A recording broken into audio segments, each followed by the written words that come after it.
देश पर कोई विपदा आती है तो उस विपदा में सबसे आगे राष्ट्रीय स्वयंसेवक संघ खड़ा रहे। जो लोग भारत तेरे टुकड़े होंगे का नारा देने पर वहीं खड़े दिखाई देते, जब देश को विभाजित करने की बातें हो तो ये लोग वहीं खड़े दिखाई देते हैं। अफजल हम शर्मिंदा है, तेरे कातिल जिंदा है जब नारा लगता है तो ऐसे लोग वहीं दिखाई। हम तो पंडित चाणक्य की भूमि से हैं।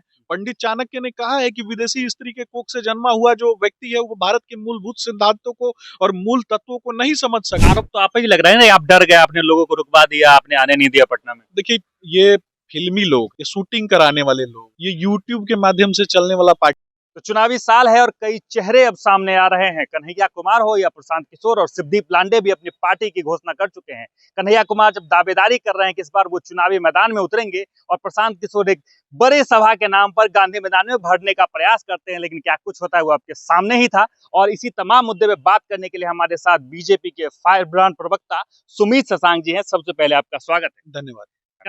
देखिए, राष्ट्रीय स्वयंसेवक संघ हमारे विचारों और संस्कारों का हिस्सा है। राष्ट्रीय स्वयंसेवक संघ के लोगों ने, आपने देखा होगा कि जब भी देश पर कोई विपदा आती है तो उस विपदा में सबसे आगे राष्ट्रीय स्वयंसेवक संघ खड़ा रहता है, लोगों की मूलभूत आवश्यकताओं को पूरा करने में और कहीं ना कहीं लोगों को मदद करने में। अब बापू की बात ये करते हैं, ये कितना जानते हैं बापू को। बापू के प्रिय भजन की पंक्तियां हैं, वैष्णो जंतु तेने कहिए पीर पराई जानी। और वही सच्चा वैष्णव ये भारतीय जनता पार्टी के लोग ही हैं जो दूसरे के दुख दर्द तकलीफ में कहीं ना कहीं खड़े होते हैं। और एनडीए गठबंधन के लोगों ने आम जनता को दुख दर्द तकलीफ से बाहर निकालने का काम किया। इसके अलावा श्रद्धेय बापू जो हमारे विचारों संस्कारों में आज भी जीवित है, वैसे श्रद्धेय बापू के विषय में और जोड़ करके किसके साथ, तो राष्ट्रीय स्वयंसेवक संघ और बीजेपी के साथ जोड़ देते हो। जो लोग भारत तेरे टुकड़े होंगे का नारा देने पर वहीं खड़े दिखाई देते हैं, जब देश को विभाजित करने की बातें होती हैं तो ये लोग वहीं खड़े दिखाई देते हैं। अफजल हम शर्मिंदा है, तेरे कातिल जिंदा है जब नारा लगता है तो ऐसे लोग वहीं दिखाई देते हैं।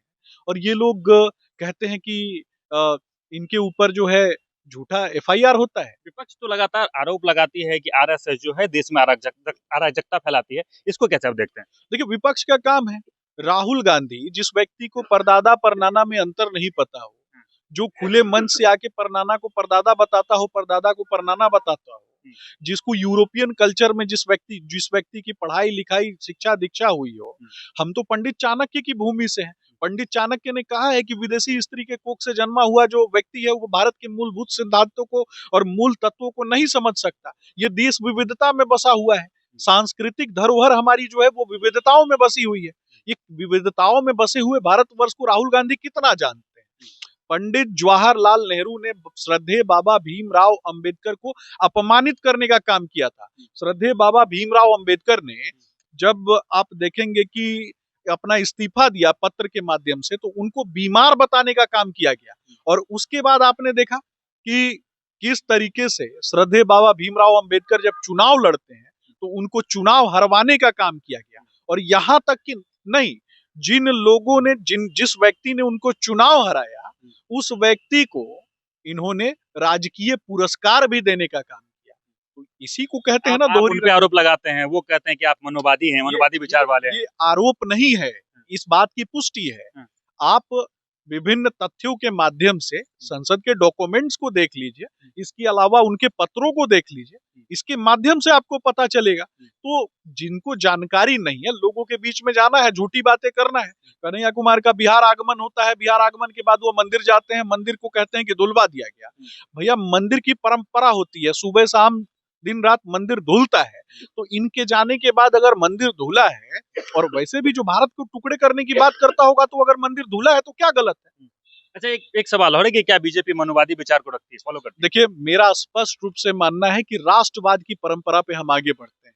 इस देश का कहीं ना कहीं, इस देश की जो धरोहर है, सबसे बड़ी धरोहर क्या है, जिसको ऋग वैदिक काल के बारे में नहीं पता, जिसको उत्तर वैदिक काल के बारे में नहीं पता, जिसको 16 महाजनपद काल के बारे में नहीं पता, जिसको बुद्ध और महावीर की परंपराओं के विषय में जानकारी नहीं है, जिसको सनातन के बारे में जानकारी नहीं है, जिसको इस देश की विविधता के बारे में जानकारी नहीं है, वो लोग मुझसे प्रश्न कर देते हैं, वो लोग पूछते हैं। तो मुझे लगता है कि ऐसे लोगों को जवाब देने से ज्यादा है उचित है कि हम अंत्योदय के लिए काम करें। समाज के अंतिम पायदान पे बैठा हुआ व्यक्ति जिसने सपने देखना प्रारंभ किया आदरणीय प्रधानमंत्री नरेंद्र मोदी जी के नेतृत्व में, उन सपनों को जीवंत करने की लड़ाई लड़ी भारतीय जनता पार्टी ने, एनडीए परिवार ने, और उन सपनों को जमीन पर उतारने का काम लगातार हम कर रहे हैं। कन्हैया कुमार को आप नेता मानते हैं कि नहीं मानते हैं? देखिए, छोट भैया लोगों के विषय में मैं बहुत ज्यादा बात नहीं करता। मुझे लगता है कि ये समय की बर्बादी है और चैनल काफी प्रतिष्ठित है आपका, तो इस चैनल के माध्यम से बिहार के मुद्दों पे बात हो तो ये ज्यादा बेहतर है। जो खुद पलायन हो जाएगा, भाग जाएगा, उस दिन बाद भगोड़ा कहलाएगा, उस पे क्या बात करना। प्रशांत किशोर भी एक रैली करते हैं, बहुत बड़ा जनसभा करते हैं, कहते हैं कि 10 लाख लोगों को बुलाएंगे, लेकिन रैली फ्लॉप हो जाती है। निश्चित रूप से सभा स्थल जो है ना वो बहुत बड़ा था, लोग भले ही कम थे, सभा स्थल बहुत बड़ा था।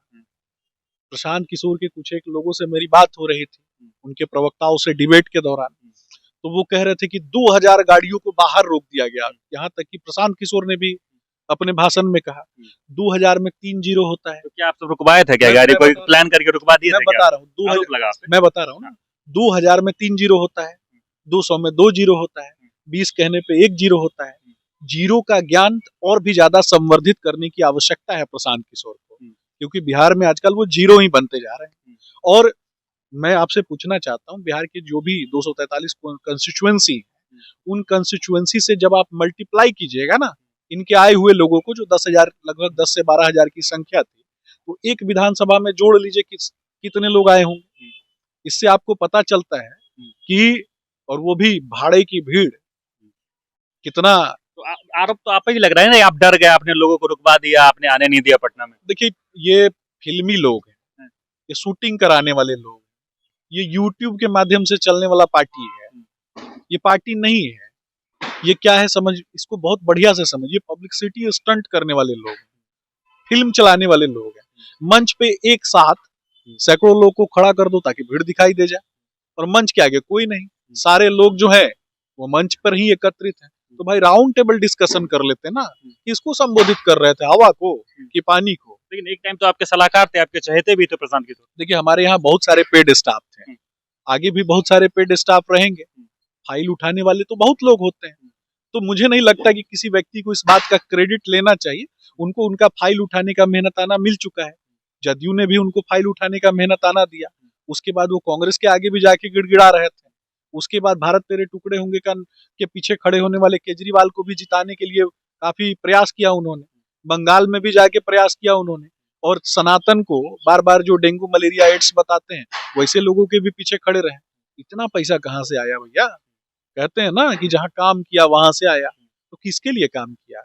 देश को आगे बढ़ाने वालों के लिए काम किया। वो तो खुल के अपना बात रखते हैं कि मेरे पास पैसा यहाँ से डिटेल बता, वही तो बता रहा हूँ ना, खुल के तो बता देते हैं, लेकिन ये भी बताना चाहिए ना, बिहार का बेटा बेटी छठ पूजा में आता है साल में एक बार, जिनका पलायन हो गया था 90 के दशक में, और वही छठ पूजा, वही दीपावली, वही होली के बारे में जो कहता है कि डेंगू मलेरिया एड्स है, उसके साथ गलबहियां कर रहे थे, उस पर भी तो जवाब देना चाहिए ना। फिल्म के बाहर खड़े होकर टिकट की दलाली करने वालों पे चर्चा नहीं होती है, ये मैं एक कहानी के रूप में आपको बता रहा हूँ। चर्चा होती है कलाकारों के विषय में, पात्रों के विषय में, कौन सा पात्र कितना अच्छा काम कर रहा है।